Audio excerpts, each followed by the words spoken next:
네, 트럼프 행정부가 이 시민권 시험에 에세이 시험을 도입할 방침입니다.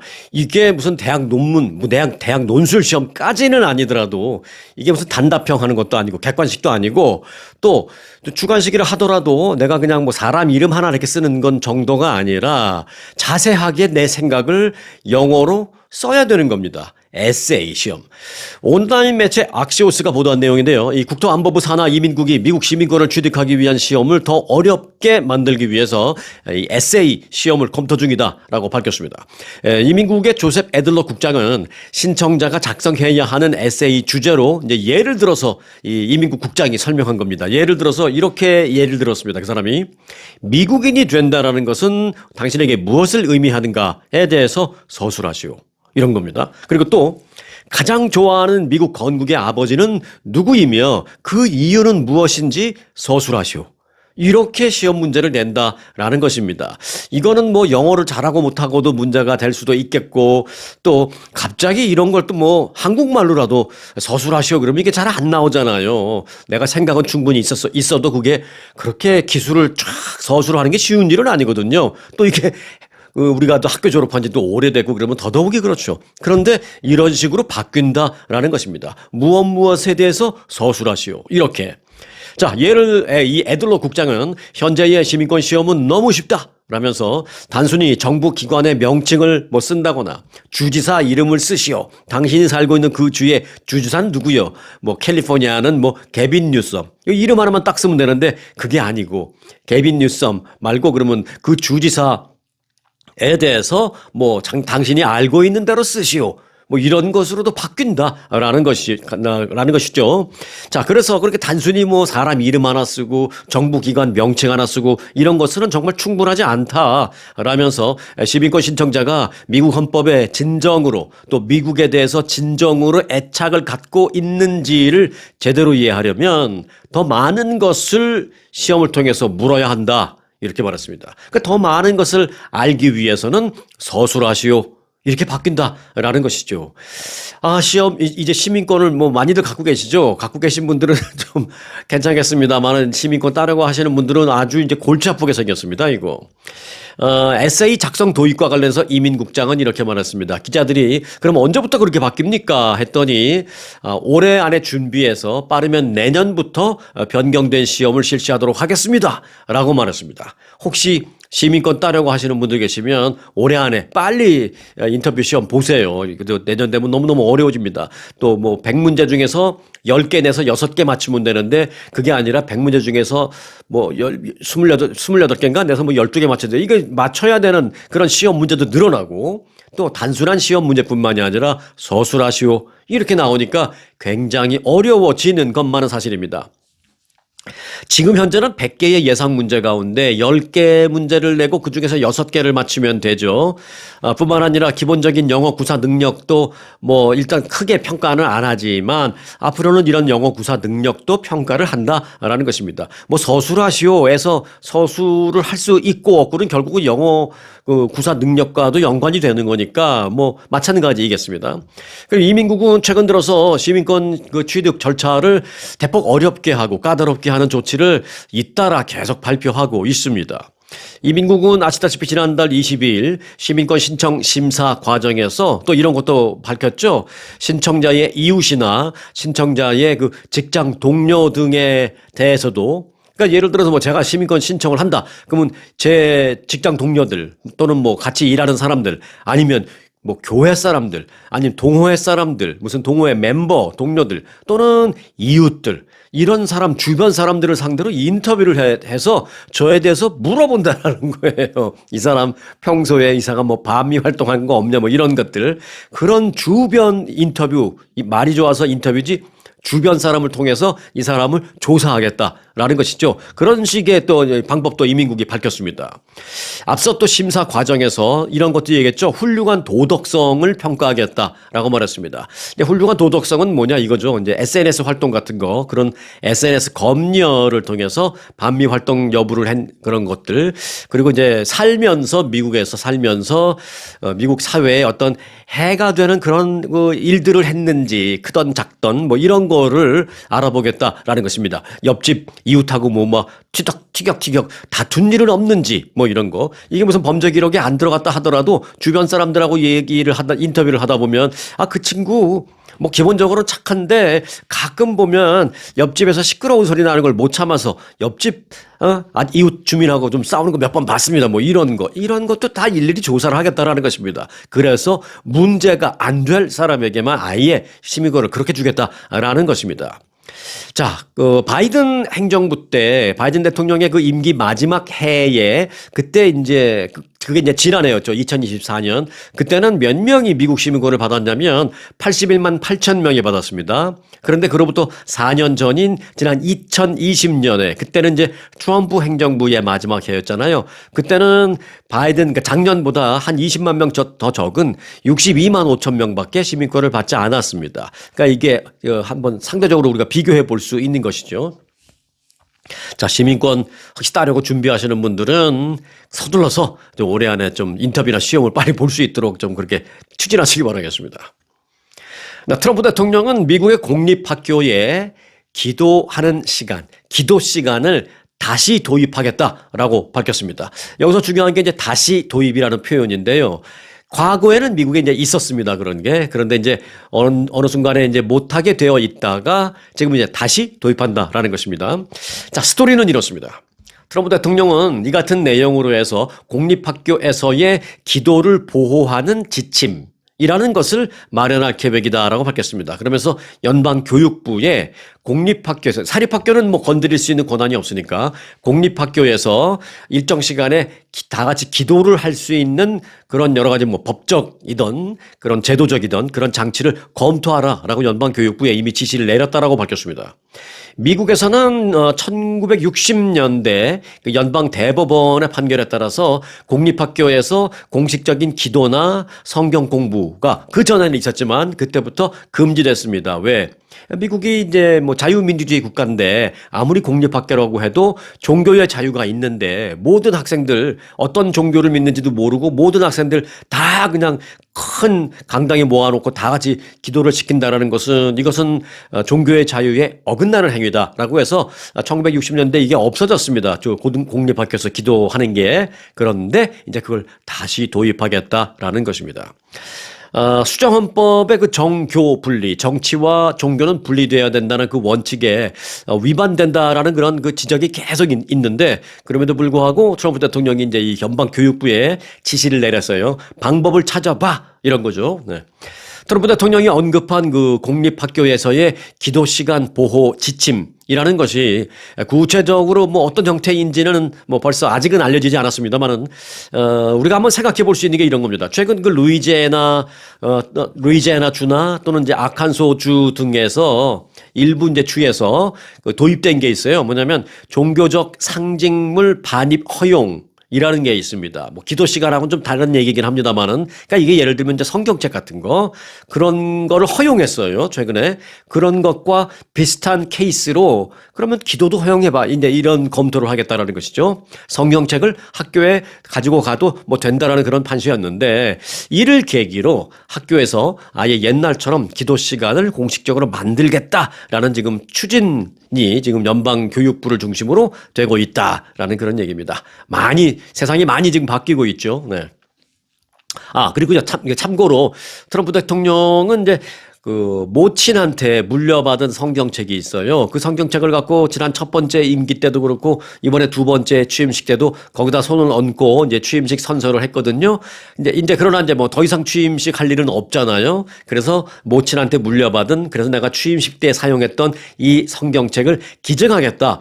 그래가지고 미국 국가 성경박물관에 그 성경책을 기증을 했습니다. 트럼프 대통령은 기증을 하면서 어머니가 그것을 내게 주던 때를 나는 기억합니다. 그것은 나의 두 차례 대통령 취임식에서 사용이 되기도 했다.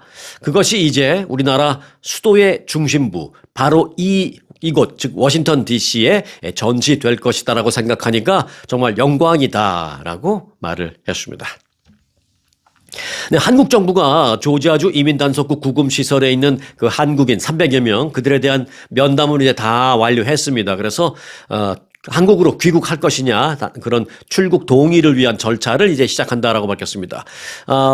100%까지는 아니고요. 뭐 몇 명 정도는 아주 극소수 몇 명 정도는 남아서 무슨 뭐 재판 법적 다툼을 할 용의가 있다라고 의견을 밝힌 사람들도 아주 극소수는 있다고 합니다. 하지만 뭐 거의 99% 한국으로 자진 귀국이라는 형식을 빌려서 한국으로 가기로 했습니다. 그래서 전세기가 이제 온다는 거죠.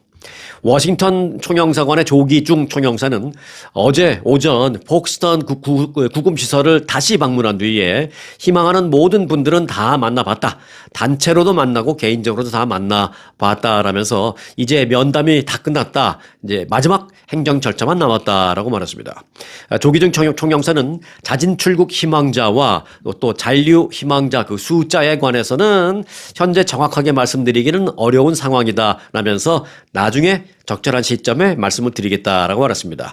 자진 출국을 원하는 사람들이 다 가서 한국에 도착한 그 후에 말을 하겠다라는 것으로 저는 받아들여집니다.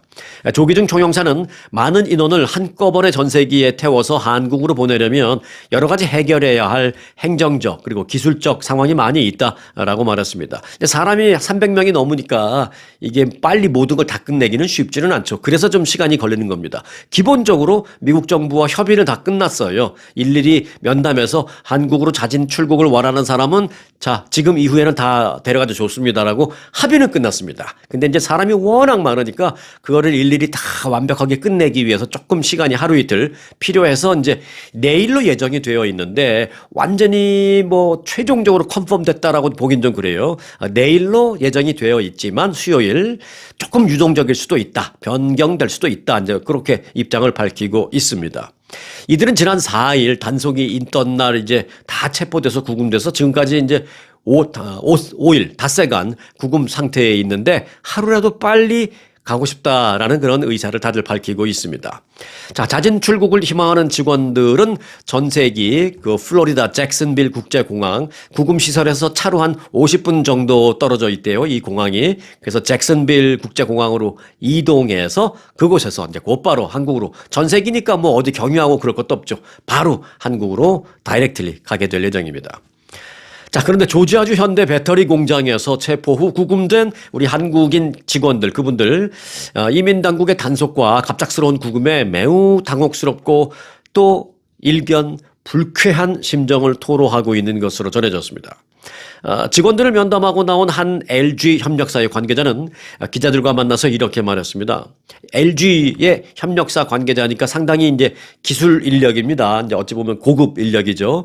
최첨단 배터리 생산 공장을 만드는데 필수적인 고급 인력이에요. 이렇게 말했습니다. 통상적인 그런 무슨 케이블 타이로 손을 묶는 게 아니라 정말 경찰들이 범죄자들 할 때 이제 척척 채우는 그런 수갑을 채우고 또 그 수갑을 채우면서도 미란다 고지 같은 것도 하나도 안 해주고 심지어는 발에다 족쇄까지 채웠다라면서 너무너무 자존심이 상했다라고 말을 했습니다. 구금된 직원과 또 전화통화를 한 적이 있다라는 한 관계자는 범죄자 취급을 하는 것처럼 수갑을 채워서 너무 모욕적이었다라고 말을 하게 되었습니다. 이제 석방 협상이 다 끝나서 장기 구금은 뭐 피할 수 있을 것으로 보입니다만은 현재 이제 구금된 직원들은 그 오늘 내일 사이 구금되어 있는 그 마지막 순간까지는 상당히 어려움을 겪게 될 것으로 보입니다. 그리고 이제 자진 출국 형식을 통해서 들어간다 하더라도 다시 미국으로 들어오는 데 있어서 불이익을 다들 걱정하고 있다라는 것입니다. 일각에서는 자진 출국이기 때문에 다시 미국에 들어오는 거는 뭐 어려움이 없을 것이다라는 얘기를 하시는 분도 있습니다만은 이게 뭐 예전에 그렇다고 해서 지금도 반드시 그렇다라고 볼 수 있는 그런 시절이 아닙니다. 지금 그래서 지금 그런 부분을 그런 최소한 어느 정도라도 불이익을 받지 않게 그런 부분에 대한 마무리 행정적 작업을 하고 있다. 그렇게 이해하시면 되겠습니다. 한 직원은요, 3개월 무비자로 들어왔는데 이런 식으로 귀국을 하게 되면 10년 입국 제한 이야기를 들어서 너무 걱정이다라고 말하기도 했습니다.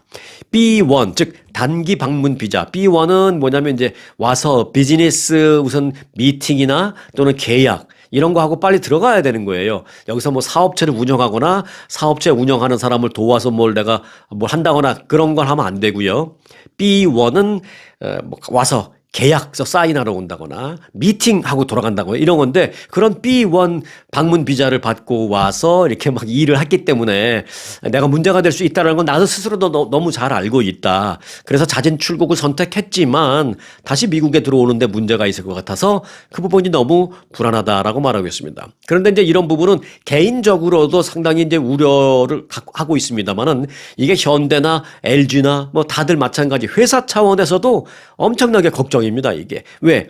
이들같이 고급 인력, 이 배터리 공장을 다 만들어 놓고 난 다음에는 그냥 단순 노동할 수 있는 현지 지역의 주민들을 불러다가 고용해서 일을 시킬 수도 있는데 최첨단 그 배터리 공장을 만들 때, 지을 때는 이 한국인들 이 고급 기술 인력이 있어야 되거든요. 그런데 이들이 이제 들어갔다가 다시 미국에 5년, 10년 못 들어오게 되면 이들을 데려다가 이 공장을 지을 수가 없게 되는 거예요. 그래서 지금 회사는 회사대로 좀 걱정입니다. 실제로 언론과 인터뷰를 한 LG의 한 관계자는 그 고위 임원은 이렇게 말했습니다. 이번 사태로 인해서 이번 현대 LG의 합작 배터리 공장 건설이 상당 시간이 지체될 수밖에 없음은 부인할 수가 없습니다. 이렇게 말을 했습니다. 공장이 이제 빨리 못 짓는 거죠. 공장 짓는데 굉장히 차질을 빚을 수밖에 없다라는 것은 부인할 수가 없겠습니다라고 LG 관계자가 이렇게 말을 했습니다.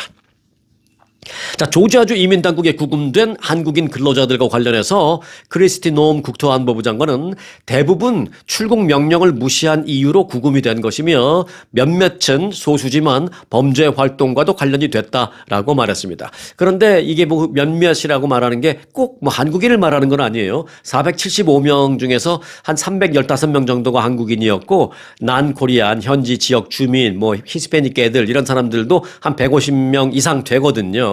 그들 중에 또 몇 명 있을 수도 있겠죠. 몇몇은 극소수지만 범죄와도 연관이 있다. 이렇게 말했습니다. 저는 개인적으로 그들이 한국인은 아닐 것으로 저는 생각을 하고 있습니다. 자, 노엄 장관은 취재진에게 구금된 한국인들은 대부분 출국 명령을 무시한 이유로 구금된 것이다 라고 말을 했습니다. 출국 명령을 무시했다라는 것은 뭐예요? 당국이 출국하라고 통보를 했다라는 의미잖아요. 그래서 이 같은 내용은 미국 측이 이 한국인 근로자들의 그 체류 자격 관련 문제를 알고서 이번에 기습 단속 작전을 벌이기 전에 한 차례 정도는 그 회사 측에 모종의 통보를 한 게 아닌가?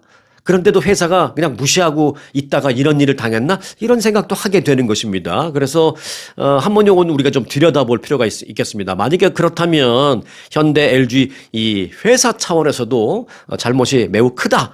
이렇게 말할 수밖에 없기 때문입니다.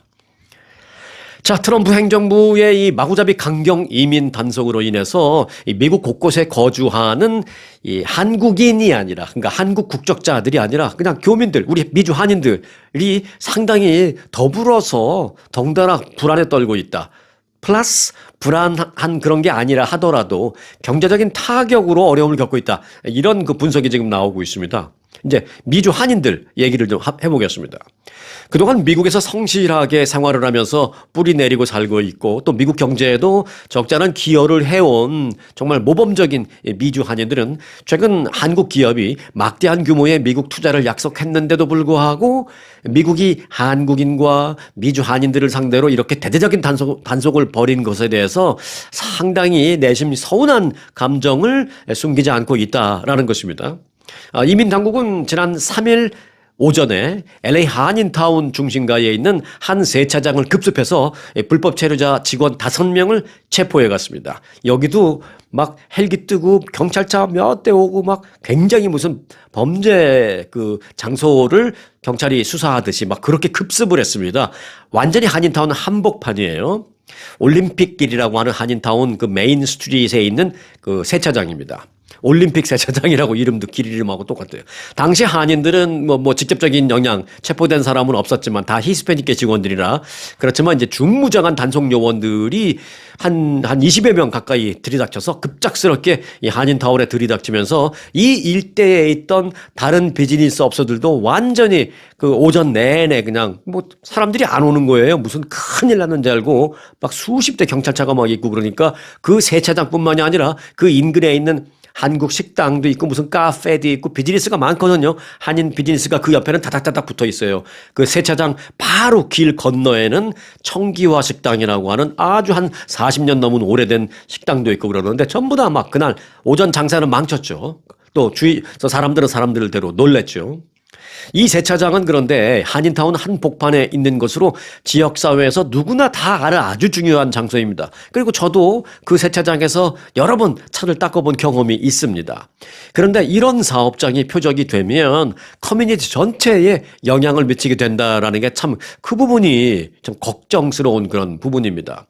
한인타운에서 이런 급습 형태의 단속이 벌어진 바로 다음 날인 4일 조지아주 서베나에서 그 현대, LG 합작 배터리 공장 건설 현장에서의 급습도 바로 있었습니다. 그러니까 이제 한국인이 봤을 때는 뭐 그렇다고 해서 연방 이민당국에서 한국 사람이야 급습해야지 뭐 이렇게 했다라고 생각하진 않지만 LA 한인타운에서 심장부인 세차장이 급습당했고 그 다음 날 현대 LG의 배터리 공장 급습당했고 막 이러니까 덜커덕 하면서 이제 미주 한인들이 경제적인 면 또 사회적인 면 그러면서 이제 불안감을 자꾸 갖게 된다는 것이죠.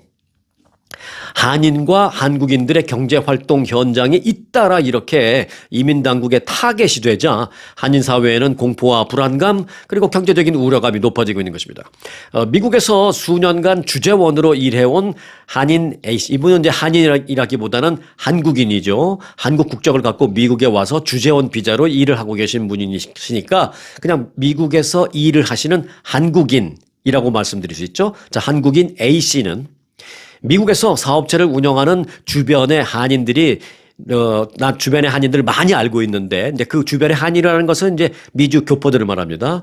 미국에서 사업체를 운영하는 주변의 한인들을 많이 알고 있는데 보면 요즘 많이 힘들어하는 것을 알 수가 있다라면서 비자 문제로 본인은 아니더라도 직원이나 뭐 인부들을 고용하기가 너무 어려워졌고 한인타운의 경우에는 이민 단속 때문에 경기도 많이 나빠져서 어려워하는 것을 볼 수 있다라고 이렇게 얘기를 했습니다.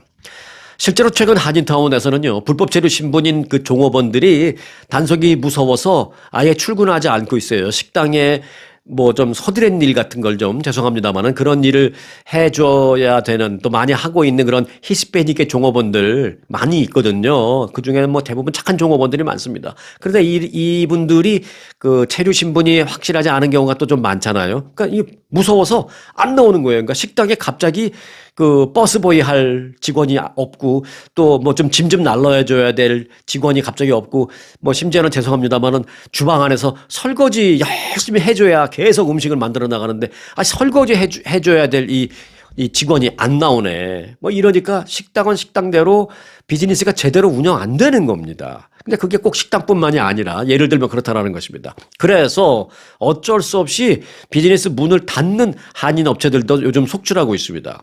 불법 체류 히스패닉의 주민들의 또 소비 위축. 바깥에 안 그러니까 자기가 무서워서 일을 안 나가니까 돈을 못 벌죠. 돈을 못 버니까 뭐라도 하나 사 먹으러 밖에 나가야 되는데 돈이 없으니까 밖에 안 나가고 그냥 집안에만 있고 이러니까 경제 활동이 위축되고 소비 위축되고 하니까 경제가 완전히 프리즈되는 그런 상황이 발생하고 있는 것입니다. 그래서 한인 업소들의 매출도 덩달아서 지금 떨어지고 있는 것이죠. 한인 식당을 거래처로 둔 한 업체 관계자는 식당을 매일 수십 군데 다니면서 내가 음식도 공급하고 있는데 최근에 가만히 보니까 올 상반기에 들어서 한인타운 내 식당 자기가 봤을 때 왜냐하면 자기한테 이제 식당 그 자재, 식품 원자재를 오더할 거 아니에요. 그 보니까 오더하는 그 양이 뚝 떨어진 거죠. 한 20% 정도는 줄어든 것 같다. 이렇게 말하고 있습니다. 자, 대사관이나 총영사관 등 재외 공무원을 사칭하는 보이스피싱, 사기 전화 등이 요즘 많이 있습니다. 그래서 여러분들 조심하셔야 돼요. 우리가 미국에 사니까 미국 공관 또는 뭐 미국의 IRS다 뭐 이런 식으로 보이스피싱 전화를 받을 것 같지만 어떻게 알았는지 우리 한인들을 교묘하게 다 찾아서 한국말로 전화를 하면서 한국의 검찰청이다, 한국 법무부다, 한국 출입국관리소다 뭐 이런 식으로 해서 보이스피싱 하는 게 요즘 있습니다. 버지니아주 페어팩스에 거주하는 한인 홍모 씨는 지난주 뉴욕 영사관의 직원이다 라는 전화를 받았다라고 합니다. 그러면서 전화를 건 사람이 자신이 대한민국 검찰청을 대신해서 전화를 한 겁니다. 라면서 특정 웹사이트에 지금 빨리 접속해서 거기 가서 이름하고 당신 주민등록번호를 입력하라라고 했습니다. 뭐 미국 시민권 받고 여기서 오래 산 분들은 주민등록번호 뭐 잊어버렸을 수도 있고 기억해봐야 뭐 이미 말소됐으니까 소용없겠지만 또 적지 않은 분들이 아직 주민등록번호 살아 계시는 분들 많습니다.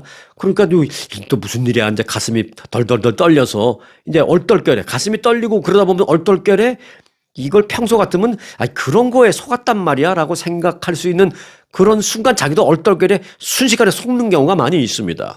그래서 그 웹사이트에 들어가는 거죠. 들어가서 이름도 넣고 주민등록번호 넣고 이러다가 자기 개인정보를 싹 뺏겨버리는 것입니다. 그렇게 자기 개인정보를 뺏겨버렸다라고 토로하는 그런 분도 계셨습니다. 홍 씨는 이렇게 대화를 하는 중에 의심스러운 부분도 있었지만 워낙 한국 검찰청에서 대신 전화하는 건데 당신이 한국 왔다 갔다 하고 출입국 하는데 문제가 있어서 이걸 픽스를 해야 할 텐데 지금 당장 당신 개인정보를 여기다 넣지 않으면은 픽스를 할 수가 없기 때문에 당신은 범죄자로 몰릴 수가 있습니다. 그러면 한국에 들어올 때 공항에서 체포될 수 있습니다. 별 소리를 다 하니까 덜커덕 겁이 나서 들어가서 자기 개인정보 다 입력한 거예요. 나중에 깨달아 봤자 늦은 거죠. 네. 최근에 이제 이런 일들이 자꾸 발생하고 있다라는 것입니다. 앞서 그 LA 한인타운에 거주하는 44살의 한인 이모 씨라는 분도요, 주미 한국 대사관 관계자다라고 사칭하는 전화를 받았습니다. 그래서 뭐라고 했냐면 당신이 한국에서 법적 문제가 발생했는데 공문을 직접 당신이 확인해야 합니다. 라면서 그러니까 한국에서 나와 관련된 뭐 법적 문제가 있나? 나는 모르는데 하면서도 왠지 막 생각해 볼 거 아니에요. 내가 친구하고 뭐가 있었는데 이게 또 이상하게 됐나? 아니면은 내가 한국에서 은행 계좌를 뭐 만들어 갖고 왔는데 뭐 그게 뭐 이상하게 도용됐나? 뭐 별 생각을 다 하는 거죠. 그래서 뭐가 문제가 있는데요. 그러니까 구체적으로 내가 말씀드릴 수 없지만 지금 빨리 이 대검찰청 사건 조회 사이트에 들어가서 당신이 직접 확인하십시오. 뭐 이러는 거예요. 대검찰청 사이트에 들어가서 나보고 직접 확인 안 하니까 그래요? 어떻게 해야 됩니까? 그러니까 웹사이트 주소를 주더랍니다. 그래서 전화하면서 그 웹사이트 주소에 들어갔는데 이거 뭐 버듯하게 정말 비슷하게 만들어 놓은 거예요. 뭐 우리가 살면서 대검찰청 웹사이트에 들어갈 일이 뭐가 있겠어요. 그래서 평소에 본 적이 없지만 왠지 뭐 마크나 뭐 표식은 제대로 돼 있으니까 얼떨결에 그런가 보다 하고 또 거기 들어가서 개인정보를 다 넣네. 네, 그래서 또 개인정보를 다 빼앗겨 버리는 이런 일들이 실제로 많이 발생하고 있습니다. 그러니까 주의하시기 바라겠습니다. 자, 주미 대사관이 그래서 몇 가지 주의해야 할 유형을 말해줬습니다. 자, 첫 번째, 대사관 또는 영사관 직원을 사칭해서 한국 경찰청으로부터 당신에게 전달할 사항이 있으니 뭐 정보를 달라 또는 여기 들어가 봐라 그러는 거 절대 믿지 말라라는 것이죠. 대사관이나 영사관에서는 직접 전화로 그런 거 안 한다는 겁니다. 자, 두 번째, 전화를 받는 사람에게 범죄 기록을 확인할 수 있다라며 사이트에 접속하라라고 주는데 99%, 뭐 100%다 가짜 사이트니까 거기 들어가서도 안 되고 또 혹시나 또 진짜인지 가짜인지 보고 싶어서 들어갔다 손 치더라도 거기다가 절대로 자신의 그 개인정보를 인풋하지 말라라는 것입니다. 그리고 세 번째, 한국 법무부 또는 출입국관리소 등이라고 하면서 전화를 걸어 와서 뭐 당신의 여권이 도용됐습니다. 당신의 여권이 무효화되어 있는데 알고 있었습니까? 뭐 이런 말 하더라도 속아 넘어가지 말라라고 주미 대사관이 이렇게 주의를 줬습니다. 네, 미국인 10명 가운데 6명 정도는요, 트럼프 대통령이 불법 이민자 및 범죄자 척결을 위해서 일부 도시 치안을 위해 군병력을 투입하잖아요. 그 군병력 투입하는 것에 대해서 10명 중 6명 이상은 반대한다라는 입장을 표명했습니다. CBS 방송이 실시한 여론조사 결과에 따르면 응답자의 57%는 트럼프 대통령이 워싱턴 DC에 주 방위군을 배치하는 것에 반대한다라고 했고 또 응답자의 7%는 나는 매우 반대한다 이렇게 했습니다. 둘을 합치면은 뭐 60%가 넘는 것이죠. 그리고 이제 찬성한다라는 측은 43%로 훨씬 적었습니다. 다만 이 수치는 지지하는 정당에 따라서 많이 다릅니다. 네. 공화당원이라고 밝힌 사람들의 경우에는 주방위군, 즉 군 투입을 하는 것에 대해서 찬성한다라는 게 무려 85%입니다. 네. 그런데 민주당원이라고 밝힌 사람들은 찬성한다라는 비율이 찬성한다라는 비율이 한 7%밖에 안 돼요. 민주당원이라는 사람들은 93%가 반대한다라고 밝혀서 이게 정치적인 성향에 따라서 찬성 반대가 많이 엇갈린다. 뭐 이렇게 볼 수가 있겠습니다. 추가적으로 이제 공화당원의 89%는요. 군 병력 배치가 범죄를 줄이는 것으로 생각합니까? 라는 질문에 대해서 공화당원 89%는 그렇다라고 답변을 했고요. 민주당원에서는 거의 비슷하지만 86%가 아니다라고 답변을 했습니다. 너무 극명하죠. 자, 참고로 그 트럼프 대통령의 그 전반적인 국정 수행 지지율은 44%로 나타났습니다. 이는 지난 7월 조사 때의 42%보다는 조금 올라간 것입니다만은 지난 2월, 즉 취임 직후의 지지율 53%에 비하면 한 9%포인트가 떨어진 것이다라고 이렇게 볼 수가 있겠습니다. 자, 실리콘밸리의 억만장자들이 요즘 인간의 수명 연장을 연구하는 사업을 많이 하고 있습니다. 그런 사업을 뭐라 그러냐면 장수산업이라고 하거든요. 장수하게 만드는 산업. 그러니까 뭐 건강하게 만드는 뭐 그런 산업이 될 수도 있고 또는 뭐 인간 장기 복제 사업이 될 수도 있고 뭐 이런 것들입니다. 그런데 실리콘밸리의 그 거부들이 우리가 알게 모르게 그런 산업에 어마어마한 돈을 지금 투자하고 있다는 것입니다. 이 상장 기업 발표 등을 분석한 결과 지난 25년간 이들 억만장자가 소위 이 장수 산업에 투자한 금액은 50억 달러에 달한다라는 것입니다. 대표적인 투자자는 페이팔의 공동 창업자인 실리콘밸리의 큰손 투자자 피터 틸, 그리고 오픈 AI의 샘 올트먼 CEO, 그리고 러시아 출신의 벤처 투자가 유리 밀러, 그리고 글로벌 벤처 투자자 마크 앤드리슨 등이 있습니다. 특히 피터 틸은 직접 또는 이 펀드 등을 통해서 12개 장수 기업에 7억 달러 이상을 개인적으로 투자했습니다. 틸은 이 세포의 노화를 늦추는 연구를 하는 뉴 리밋이라는 그 회사도 공동 창립을 해서 본인이 직접 회사를 운영하고 있기도 합니다.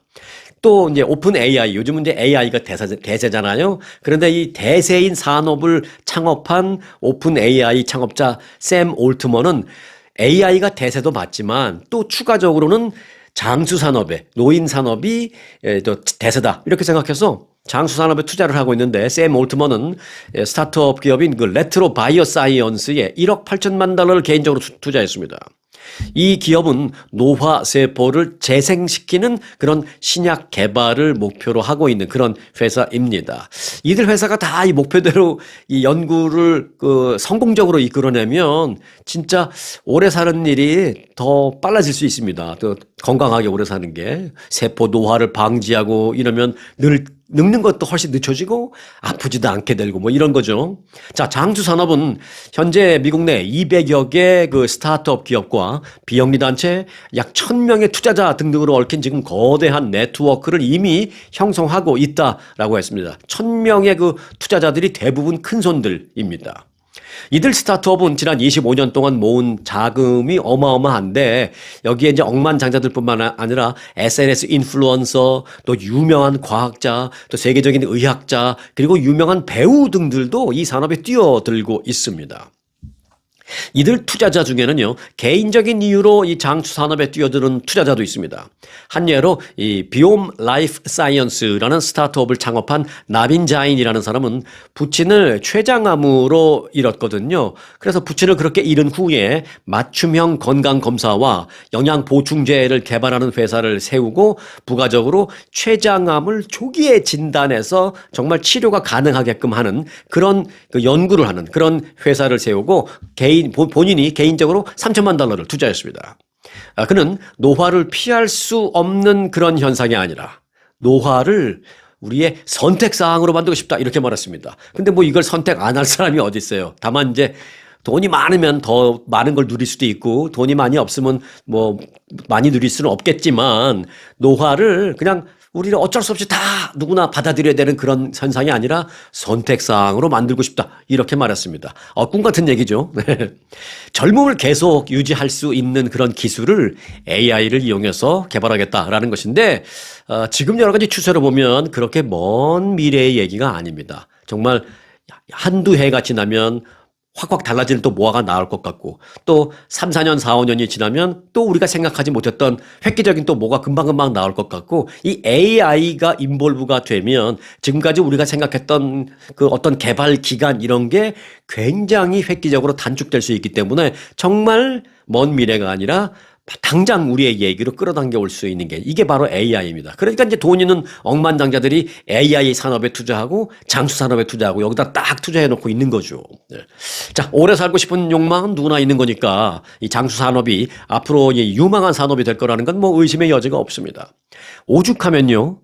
지난주 중국 그 전승절 열병식이 있었잖아요. 그 열병식에 참석한 푸틴 대통령과 시진핑 중국 주석이 이렇게 길을 걸어가면서 마이크가 켜져 있는 줄 모르고 마이크가 꺼져 있는 줄 알고 자기들끼리 이게 중얼중얼 얘기하는 내용이 방송에 다 나갔거든요. 근데 이 사람들 열병식을 보러 이제 VIP석으로 이렇게 천안문 그 막루라고 하죠. 네, VIP석으로 계단을 걸어서 계단을 타고 올라가면서 얘기를 합니다. 푸틴 대통령과 시진핑 주석이 뭐 대단한 얘기하는 줄 알았더니 자그맣게 들리는 소리 우리가 다 알아들을 수 있게끔 들렸습니다. 뭐라 그러냐면 푸틴 대통령이 먼저 그럽니다.